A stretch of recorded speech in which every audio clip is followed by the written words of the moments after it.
Hi guys! Isang tahimik, mapayapa at nakabibinging araw para sa lahat mula dito sa bansang Israel.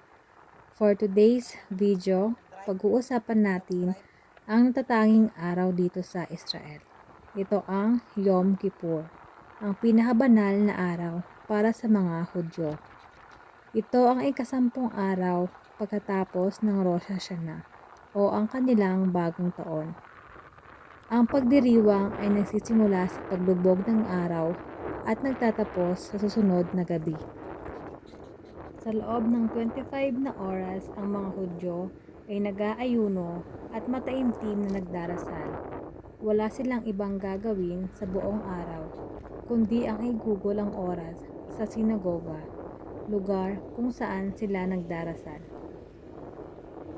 Ipinagbabawal ang pagkain o pag-inom, pagsuot ng leather na sapatos, paglalagay ng mga lotion o cream, paglalaba o paliligo, at pakikipagtalik. Sa araw na ito, humihinto ang normal na buhay sa buong Israel. Lahat ay nakasara. Lahat ay nakikiisa at iginagalang ang araw na ito. Pati ang Ben Gurion Airport, ang pangunahing paliparan ng Israel, ay nakasara. Gayon din ang lahat ng pampublikong sasakyan. Halos lahat ng mga pribadong sasakyan ay humihinto din, kaya ang mga kalsada ay ganap na walang laman para sa maghapon, bukod sa mga kaibang sasakyang pang-emergency.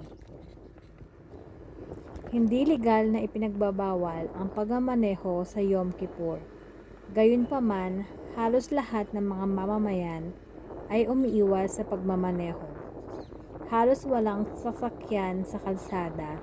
Sa makatwid, ang pagbibisikleta sa Yom Kippur ay naging isang tradisyon.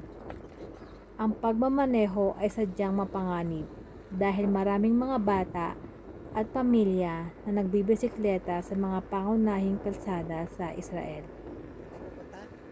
Isang espesyal na karanasan ang pagmasdan ang kapayapaan at hindi kapani-paniwalang katahimikan ng isang bansa kung saan walang gumagalaw, walang sasakyan at walang ingay. Maririnig natin uli ang paghipan sa shofar na hudyat ng pagtatapos ng pinakabanal na araw. Hanggang dito na lang guys. Thank you for watching.